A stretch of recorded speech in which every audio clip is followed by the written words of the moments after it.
Yeah, here we go. I should take this off. All right. 3, 2, 1. You can come down this way a little bit. Center up. There you go. 3, 2, 1. All right. Welcome into Northwest Stadium, Landover, Maryland. Take command. Logan Paulsen, Grant Paulsen. The Commanders drop a 38-14 game to the Seattle Seahawks. They trailed 28-0.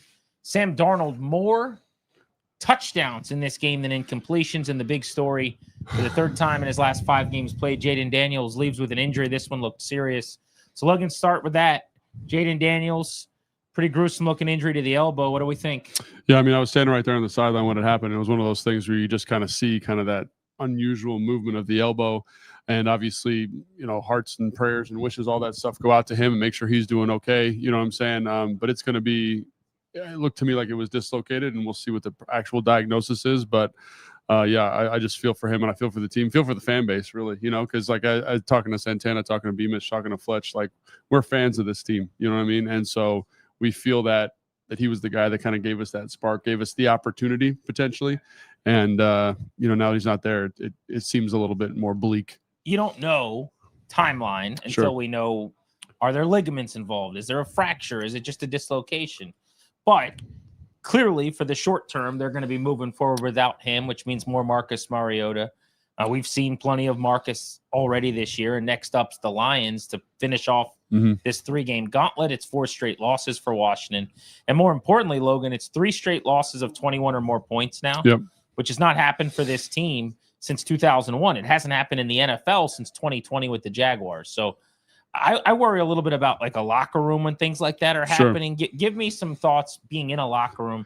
It's not just that you're losing by 21 to 30 points week in and week out for 3 weeks. What that can do to your psyche. Yeah, and it is difficult to deal with for sure. But you've covered enough teams to know that everyone's a professional. You know what I mean? Like, hey, I've been a part of some bad football teams here in Washington, in Chicago. We were one of the worst teams in the franchise's history. A lot of bad losses. And the ultimate thing that I came back to during those phases was like, I have to make sure I have a job the next week, the week after, the following week. And I'm not going to do that if I'm putting bad stuff on tape. And I think that's the thing about professional sports that, people not in our position that don't get to interact with it every day don't understand is these guys, this is their livelihood. This is important to them, and they're going to be pros about it. And I think, for example, like Bobby Wagner saw his leadership tonight on the sideline. Like when you have leaders like that, guys with that understanding, and I guess the direction, and they understand how long and how difficult the NFL season is, I think that's extremely valuable. But yeah, they're going to be pros. They're going to find a way to get through it. And when you say you saw Bobby's leadership on the sideline, kind of accentuate that. Like what'd you see? Yeah, so like there's the busted coverage to just based on their interaction of the sideline. There's the touchdown there. Mikey Sanrosov's kind of been trail on number 82 or whoever it is to the corner, and they're on the sideline talking. I thought he was going to bail out. He should have been here. And Bobby came over and he's like, "Hey guys, like we're okay. Like we're going to get this communicated next time. We're just going to run this check." I don't remember the exact verbiage, and we're going to be fine. And I just remember because all the DBs were kind of squawking and talking to each other, and he was like, "Guys, no, hey, we're good." And it's nice when you have a guy like that on the roster. Like people talk about what he's doing on the field and maybe how he's not what he once was, but I look at it and I say, man, it's great having a guy who can be your center direction in a storm like that in Bobby Wagner. So let's talk about the defense. They give up 38 to Seattle here. Seattle's 7-11 on third down. They go for 420 yards, and they took the foot off the gas pedal in the fourth, and it was 8.7 per play. You and I in the preview pod, we talked about this. Oh, man, this is an elite group. They're number 3 in yards per play. They don't run it well, but they don't stop running it. And basically, they're not a run team. Like everyone else talks about their run game. To me, they're a heavy personnel pass team. Yes. That everything is predicated on play action in the passing game out of heavy looks. And they torched Washington in that regard. Darnold in this game, 21 of 24 for 330 and 4. What did we see? Yeah, I think the one thing that we talked about in the preview pod was their ability to find and generate explosive plays. I love how you just characterized that from that like that heavy personnel look, 13 personnel, 21 personnel. We can get that downhill play action. We can pack in. We can get different defensive personnel on the field. So the one thing that was imperative, the one thing, Fletch kind of kept reiterating on the broadcast, B mentioned the post-game show, is just you got to mitigate explosive plays. Just manage those as much as you can, right? And Jackson Smith and Jigba is going to get his opportunities, man. He is a dynamic, special football player. His relationship with Sam Darnold was on full display tonight. Very special. By the way, JSN has had at least 70 yards in every game this year. He's incredible. And he's had 90 or more in all but one. He came in the leader in the NFL in receiving yards, and he went for 119 in the first half. Yeah. He ended up with 129. Again, they kind of took their foot off the gas pedal. But it felt like he was going to get his. Now, my personal opinion, I think there are fans that will say it was way too easy for him to get a lot of that in the middle of the field. That said, you knew that was going to happen. Yeah. You're trying to take away some of the other things, and that might have been where they let up a bit. I think that's where I was maybe the most concerned coming out of this game, is like watching the film, like that was going to happen. Like you maybe the Smith and Jigba stuff. stuff. Maybe he doesn't go for 200 yards, but he's going to get a bunch of first downs. He's going to make some explosive chunks. It's the completion to the tight end in the red zone and man-to-man coverage. It's the completion to the third string receiver on a corner route on a keeper where you kind of bust the coverage. It ends up being an explosive play because you miss a tackle. Those shortcomings are the things that really stick out to you. Like on the ones that the explosive play off the keeper, like just make the tackle, just make that tackle there. And I think that's the thing is, as the injuries have piled up, as the season has elongated, as the offense has kind of lost its identity without these dynamic playmakers on the perimeter, you need to the margin for error for victory is so small because you've become a less talented football team over the course of the year. So how do we manage that? We tackle, we fit runs. Offensively, we got to pass protect. We probably got to shorten the game a little bit now, run the football, find the easy buttons. And again, that is such a small window to hit. And when you go back and watch this game, like we gave them more than they deserved, I think, in this game. And I think that's the frustrating thing is they're good and good offenses are going to get theirs, but you couldn't manage those explosive opportunities better. And I think that's frustrating. Sam Darnold's balling right now. I mean, he's a top 5 pick at one point in time. I know he was the butt of jokes with the Jets. Had a hell of a year with Minnesota, and everybody said, "Oh, it's Justin Jefferson and Kevin O'Connell." But it's a little more than that. But to be fair to Justin Jefferson, Kevin O'Connell, he went from Minnesota with maybe the best receiver in football to now Seattle with one of the better receivers in football. And again, their ability to run that kind of that like kind of what I would call pull concept, 5-yard sit, breakout, dig by Jackson Smith and Jigba, excellent. And the multitude of ways they're able to get to that, the way they stack plays, Grant, I thought was fantastic. It looks like they're running a little choice route, kind of breaks up to a vertical go, ends up being an explosive play right before the 2-minute where they get that field goal. Like they get it, and the chemistry that Darnold has with him, the trust that he has in him, I think is incredible. And so I think while there's a lot of things that, I wish they would have done differently, that is one that I'm not sure that they could have fixed because Sam Darnold, like you said, is playing high-level football. And the coaches for that staff, that team, are doing a great job of kind of managing him on a down-to-down basis. It felt like there wasn't enough pressure in this game. I think that's a good feeling. When you were on the sideline, did you feel him having to move? I mean, the times where they moved him, he was slippery and he kind of reset. And one of the things I really liked about him, and again, this is my eventual vision and dream for Jaden Daniels, who I thought early in the game and throughout the game, when he got pressured, he's running. He's leaving the pocket. He's scrambling, and it's not turning into a throw. It's turning into 3 or 4 and, getting hit. With Darnold, he's moving out of the pocket to reset, and you saw that a lot tonight, but still not enough times where he was off his mark. Yeah, and I think that's the thing that feels the most different between the Seattle defense and the Commanders defense in this game. I think, when you're watching from the sideline, you see guys running open, you see guys in space. I'm talking on the Commanders offense, but Jaden can't get the football to them because he's pressured on over 50% of his dropbacks. I think it's like 57% pressure rate for them on dropbacks, which is crazy. And again, like over the course of the game, I remember talking to Fletch about this on the broadcast, you could feel him kind of getting anxious in the pocket. Like he needed to vacate. He needed to win with his legs. And the other thing too, is when you go back and watch the wide of some of that stuff, is like, these are concepts that are their bread and butter that are just blanketed. There's nowhere for him to go with the football. So as much as I want to say, hey, Jaden, step up, adjust, like make a play subtly in the pocket, it's like, personnel down. Debo's back, so it's basically no Terry, no Noah Brown. But they haven't had Noah Brown all year, so I don't even know anymore if that's correct. a big part of it. But no Terry. But, I mean, these are the guys they have. Now, Luke was out. Yep. He gets hurt on the opening kickoff. It would look like some kind of collarbone or something.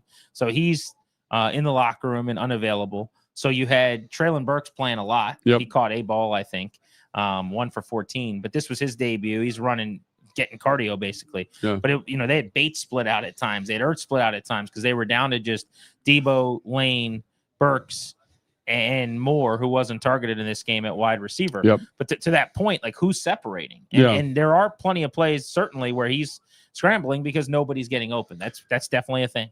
No, and I think that's it. You just feel the difference, right? Like, so for example, like when Washington's on defense and it's a drop back passing situation, there's time for you can feel it, like the zone stretching, the man coverage is stretching, guys are creating separation, and Sam Darnold can sit in the pocket and deliver a strike.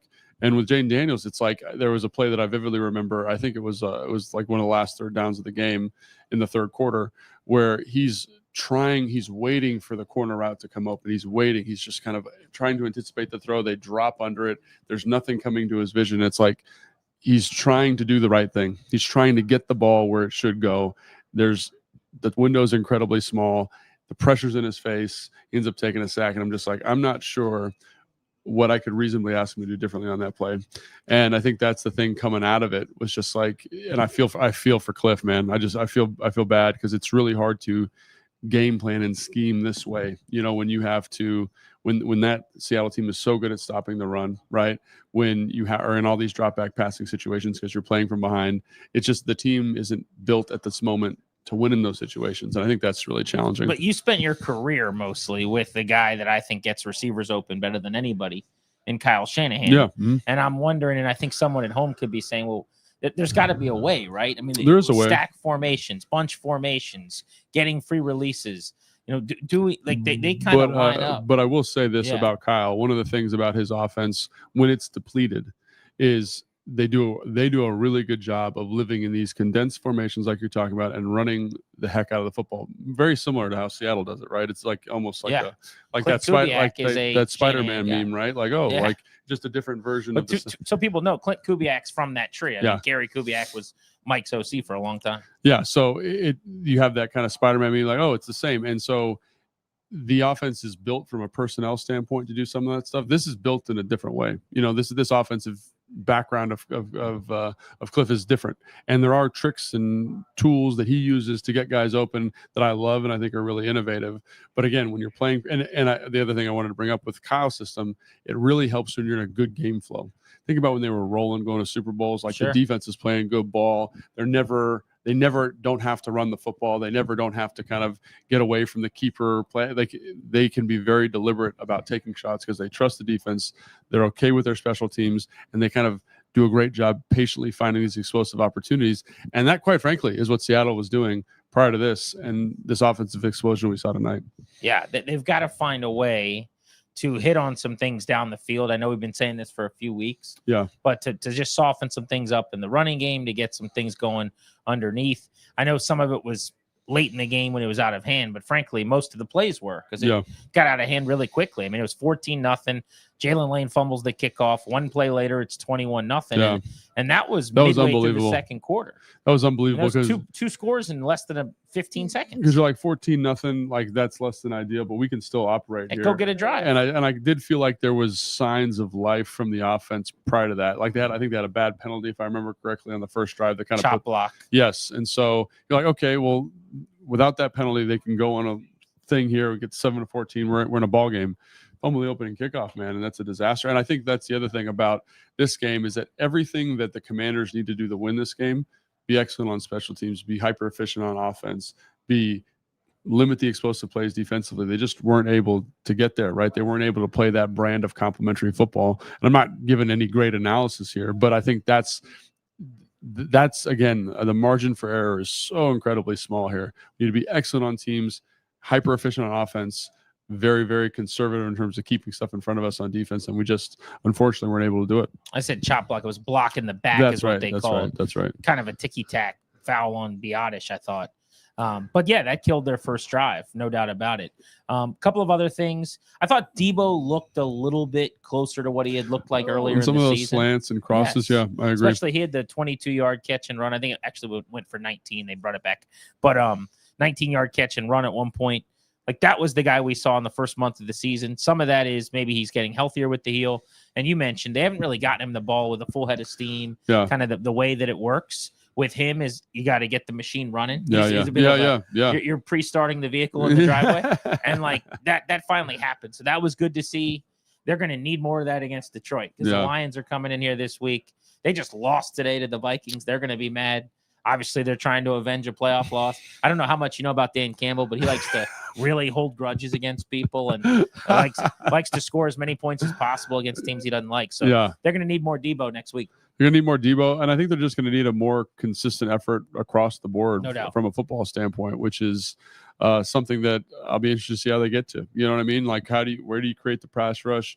How do you get kind of some of these communications issues cleaned up in the back end defensively, and then offensively, like – there's just what is our explosive weapon, and I think, and again, I've said this before, like when you're not in rhythm offensively, it's hard to get to those play calls down the sheet, especially if you're not kind of in that plus 50 zone going into score, because that's when people usually call their explosive plays.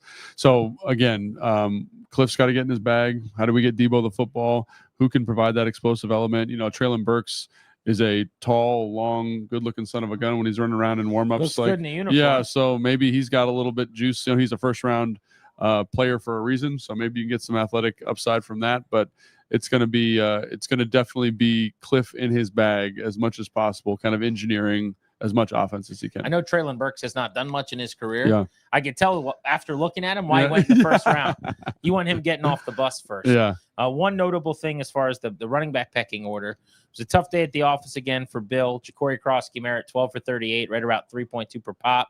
Again, I didn't think it was necessarily that he wasn't doing anything, but they couldn't get a whole lot going. There were a couple runs I thought when we watch back where he's jumping around a little bit instead of getting downhill. They bring in Chris Rodriguez. He goes for 65 on 12 carries, long of 12, 5.5 a pop, scores a touchdown. He's getting downhill. I thought that was pretty encouraging to see. I mean, the change of pace of just like there was a power to it. There was, downhill's the word, man. He was full head of steam and ready to collide with someone at the line of scrimmage. Yeah, and I think that's something that'll be interesting to see moving forward how they do, because they've always been so good, at least in the last year, about saying this guy's the hot hand. Let's get him more touches. Austin Eckler last year, was Brian Robinson, whoever it was, and now it's been Bill Krosky-Merritt. But early in the season, remember, Chris Rodriguez had all those explosive runs. So it's like, can we kind of figure out which pitch to throw at the right time? Because, dude, again, hats off to Chris Rodriguez, man. There's certain things as a former football player and as a coach now that I just love. And when the game is out of reach and you're running that physically violent, like, you deserve a gold star, because like that hurts, that doesn't feel good, and you're putting it on the line for this team. It's so think easy. About it too, Logan. I mean, he's a 6th-round pick.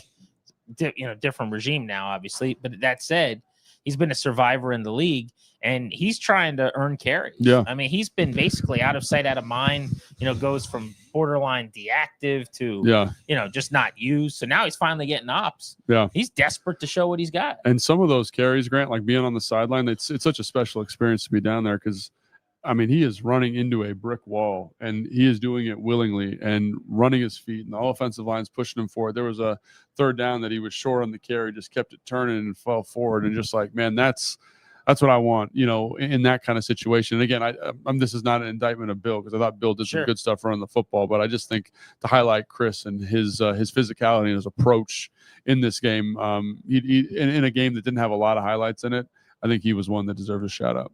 All right, so then a couple of things looking ahead at this point. They got a lot to sort out in a very short time.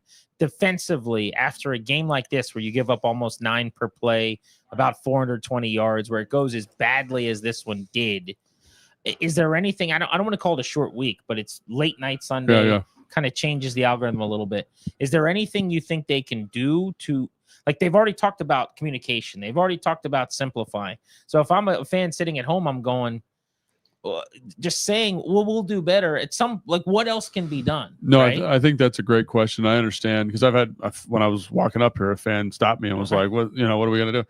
And so what I think it's important to understand is, like, that's the only thing you can do. You can simplify the game plan. We can kind of clean up rules and just try to make sure that the guys in the field can execute versus whatever is being presented. So when I hear Joe Wood Jr. say we got to simplify, we got to work on our communication, I know that sounds like just flippant. Yes. But that is the solution. You know what I mean? That is the thing. Like, well, they've talked about play speed. Yes. To kind of go deeper into that, they're not just saying we need to simplify it as like an axiom.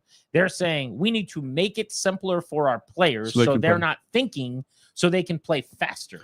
And I think at this point, I'm wondering, like, is it just next time you get a chance, you need to add more speed? And you can't do that right now. I see what you're saying. Yeah. And I think there might be an element of that for sure. But I also think that when you come off the sideline after a touchdown and everybody's talking to each other and they don't know the solution, that's not clear. For whatever reason, that was not clear in the week. And again, the Seattle offense is sneaky, right? It's something I wish I would have talked about more in the preview show in hindsight. Pre-snap motions to get to difficult formations to cover is sneaky. It's really good, right? So we're going to start in 2x2, going to motion the tight end across. We're going to flip the back. Every one of those movements and motions, you're now in a 3x1 with the tight end on the offensive left. The back changes size as well. That is very, very difficult for the defense to communicate and manage. And so in my film study, you saw it happen all the time. Low red zone, third downs. It was something they used quite a bit to kind of, again, put the defense in conflict, create good matchups. And they did that tonight. And so they deserve credit for putting them in conflict, obviously. But again, like, we got to make sure that the guys know what to do and how to execute the play call that we've called. To circle back to the big story of the night, again, Seahawks 38-14 winners over Washington, 4 straight losses for the Commanders, 3 by 21 or more points now. But the story really is the Jaden Daniels injury and the fact that he goes down, he's planting his left arm on the ground to brace his fall as he's getting twisted up on. I actually thought in real time it was initially his knee. Oh, because I was literally standing right there. So I knew exactly what it was, but yeah, I understand. So you could see. Oh my God, it was real time. Like, they're Bram and London are talking. I'm like, oh my gosh, his arm. Like, I was really? Yeah, like it was. So the replay immediately. I mean, if you don't want to see it, don't look for it. Don't watch it. It's his elbow. It's gruesome. It looks like you know what it looks like is an elbow getting dislocated. I shouldn't laugh. I shouldn't. But that's what It's gross. And I feel so bad for him because it's such a painful injury. But anyway, go ahead. So it's a terrible thing. But I bring this up to say they have had Marcus Mariota at quarterback a few times already. Yeah. There's a plan in place here. I mean, he gets to run the week. You know what the offense looks like with him. Now what? Talking about with Marcus? Yeah. Yeah. I mean, are you better off just because this? It's not like this is the first time you have to do it. He's played almost as much as Jaden this year.